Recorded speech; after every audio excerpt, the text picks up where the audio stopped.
Si vous regardez cette vidéo, c'est que vous en avez assez d'être programmé pour la pauvreté. Vous êtes sur Rich Mind Libs et nous allons casser ce conditionnement ensemble. Saviez-vous qu'il existe des personnes devenues millionnaires après 40 ans, alors même qu'elles avaient tout perdu auparavant? Prenons par exemple Ray Kroc, qui n'a lancé McDonald's qu'à l'âge de 52 ans, après avoir connu faillite et revers. Ou encore Colonel Sanders, le fondateur de KFC, qui n'a commencé son empire de poulet frit qu'après 65 ans, lorsqu'il ne lui restait plus que son chèque de retraite. Cela semble dingue, n'est-ce pas? Et pourtant, c'est bien réel. Mais le plus dingue, c'est ce que nous allons vous révéler maintenant. La pauvreté, ce n'est pas simplement une absence d'argent. Avant tout, c'est un conditionnement mental, un cycle, un schéma qui se rejoue jour après jour sans même qu'on en ait conscience. Oui, c'est cela. Comme un programme invisible qui dicte nos gestes et nos choix au quotidien. Tant qu'il n'est pas rompu, il agit comme une cage invisible. Aujourd'hui, nous allons ensemble casser ce schéma mental qui tourne en boucle. Car si vous croyez qu'il est trop tard, que vous avez raté vos chances ou que votre âge est un obstacle, souvenez-vous de ces exemples. La seule chose que vous devez véritablement changer, ce n'est pas votre âge ni vos échecs passés, mais l'image que vous choisissez de croire à propos de vous-même. Croyez-vous vraiment être venu au monde uniquement pour lutter, mois après mois, année après année, juste pour payer des factures et survivre? Beaucoup d'entre nous l'ont connu, surtout dans la vingtaine. Se lever chaque matin, aller travailler, cocher toutes les cases de ce qu'on attend de nous, et malgré tous nos efforts, l'argent ne suffisait jamais. C'était comme remplir un seau troué. Peu importe combien on y versait, il se vidait toujours, trop vite. Le plus cruel dans tout ça, c'est que beaucoup finissaient par croire que le problème venait d'eux, qu'ils n'étaient peut-être pas assez intelligents, pas assez chanceux, ou tout simplement condamnés à vivre ainsi pour toujours. Ce que la plupart d'entre nous ignorent, c'est que la pauvreté est un piège mental, un cycle silencieux qui se répète chaque jour dans l'ombre. Il s'installe dans notre esprit dès l'enfance. Avant même de comprendre ce que c'est que l'argent, nous sommes déjà conditionnés. Ces petites phrases toutes faites. L'argent ne pousse pas sur les arbres. Ce n'est pas pour nous. Contente-toi de ce que tu as. Et tant d'autres. Oui, je suis sûr que vous en avez entendu. Ces petites phrases toutes faites, donc, finissent par s'installer en nous et tourner en arrière-plan, comme un logiciel caché qui contrôle nos choix. Comme tout système, il tourne en arrière-plan sans qu'on le questionne. Résultat, nous vivons en pilote automatique, mais dans la pénurie.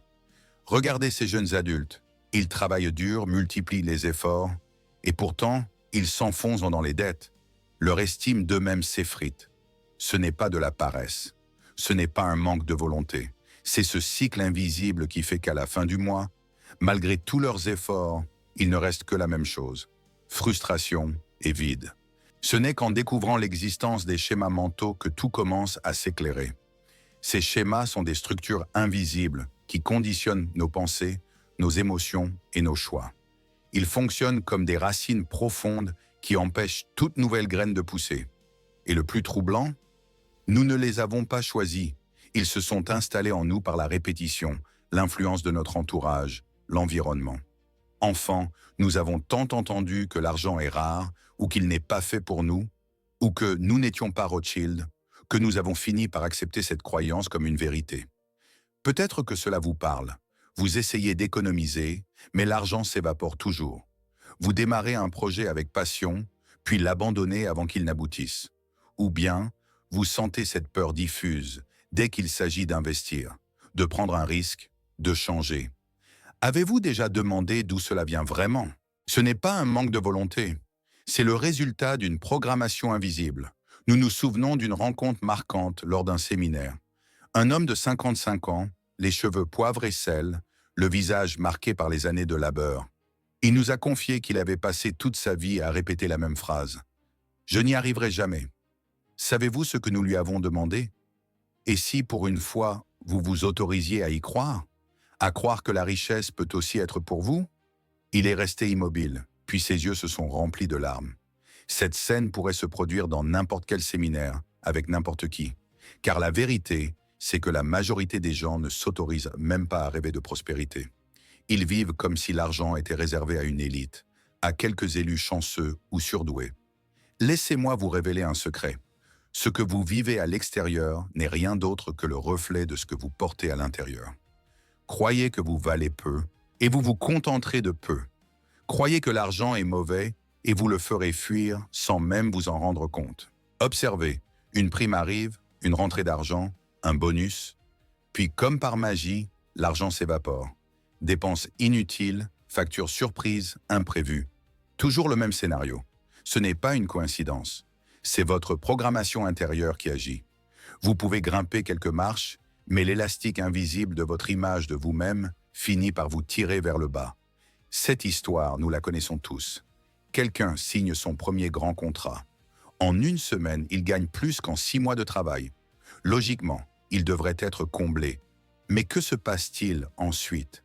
Les dépenses s'enchaînent, les investissements hasardeux s'accumulent, les décisions deviennent irrationnelles. Pourquoi? Parce qu'au fond, il reste la même personne, celle qui ne se perçoit pas comme un véritable gagnant. Et la vie ne fait que refléter cette image intérieure. Voilà pourquoi, tant que l'image de soi n'évolue pas, tout succès n'est qu'un mirage temporaire. Tôt ou tard, on retourne inconsciemment à son point de départ. J'aimerais vous proposer un exercice simple, mais d'une puissance incroyable. Prenez un carnet et commencez à écrire toutes les phrases automatiques que vous répétez à propos de l'argent. Les croyances que vous avez entendues 1000 fois, de vos parents, de vos professeurs, de la télévision. Des phrases comme « l'argent ne fait pas le bonheur »,« pour avoir de l'argent, il faut exploiter les autres » ou encore « les riches ne pensent qu'à eux ». Relisez-les à voix haute. Observez ce que cela provoque en vous. Vous serez choqué de voir à quel point ces croyances se sont incrustées dans votre esprit, comme des déchets mentaux hérités du passé. Puis, transformez-les. Réécrivez chaque phrase dans sa version inverse, positive et puissante. Par exemple, « l'argent est un outil qui amplifie mon bonheur » ou « je crée l'abondance à chaque instant ». Relisez ces nouvelles affirmations chaque matin au réveil et chaque soir avant de vous coucher. Ce n'est pas de la magie, c'est de la science. Votre cerveau est malléable, il se reprogramme par la répétition. Et chaque mot répété est une graine que vous plantez dans votre esprit. À partir de ce moment-là, tout change. Vos décisions ne sont plus les mêmes. Vous remarquez des opportunités que vous ne voyiez pas avant. Vous osez relever les défis qui vous paralysaient autrefois. Votre langage change, vos gestes changent, et les personnes autour de vous changent aussi. C'est l'instant où la partie bascule. Vous n'êtes pas destiné à vivre dans le manque.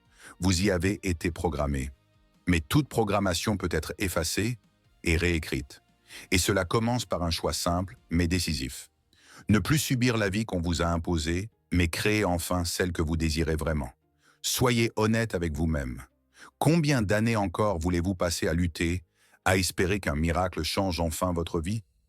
Demandez-vous ceci, que ressentez-vous vraiment quand vous vous imaginez riche? Pas dans un rêve lointain, mais en vous voyant habiter une maison spacieuse, libre de votre temps, entouré d'admiration et de respect, vivant avec dignité. Si rien qu'à cette pensée, un doute surgit, un serrement au cœur, une petite voix qui murmure « Ce n'est pas pour moi », alors sachez-le.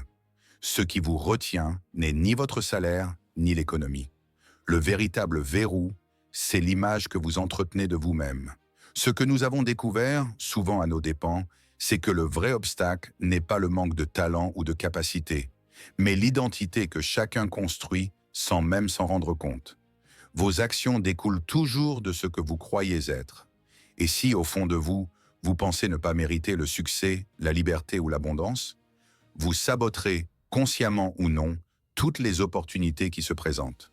C'est comme un thermostat intérieur que l'on appelle l'image de soi.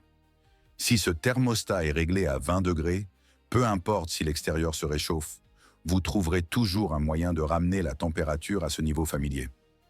Et ce mécanisme s'applique à tout, l'argent, les relations, la santé. Une étude menée à Stanford a révélé que les individus qui se considèrent comme dignes d'abondance ont 67% plus de chances d'épargner, d'investir et de développer de nouvelles sources de revenus, indépendamment de leur salaire. Ils prospèrent parce qu'ils se perçoivent déjà comme prospères. À l'inverse, certains gagnent confortablement leur vie, mais avec une mentalité de pénurie, ils continuent d'exister comme s'ils étaient pauvres, toujours sur la corde raide, toujours hanté par la peur de perdre. La véritable transformation ne commence ni avec l'argent, ni avec un diplôme, ni avec des contacts. Elle commence par une question intime, posée devant le miroir. Qui est-ce que je crois être? Et surtout, qui est-ce que je choisis de devenir? La bonne nouvelle, c'est que l'image de soi n'est pas figée. Elle se construit. Et surtout, elle peut se reconstruire. Car ce qui doit changer en premier, ce n'est pas votre stratégie, mais votre identité. Écrivez noir sur blanc qui vous voulez être. Où vous vivez, comment vous marchez, comment vous parlez, ce que vous portez, avec qui vous partagez votre vie et l'impact que vous laissez. Au début, oui, cela semblera faux, presque comme un mensonge. Mais persévérez, parce que le cerveau ne fait pas la différence entre le réel et l'imaginaire. Il se modèle à ce qu'on lui répète, encore et encore. Pensez-vous que plus vous travaillez, plus vous gagnerez d'argent? C'est l'un des plus grands pièges, et sans doute le plus dangereux, parce qu'il semble logique.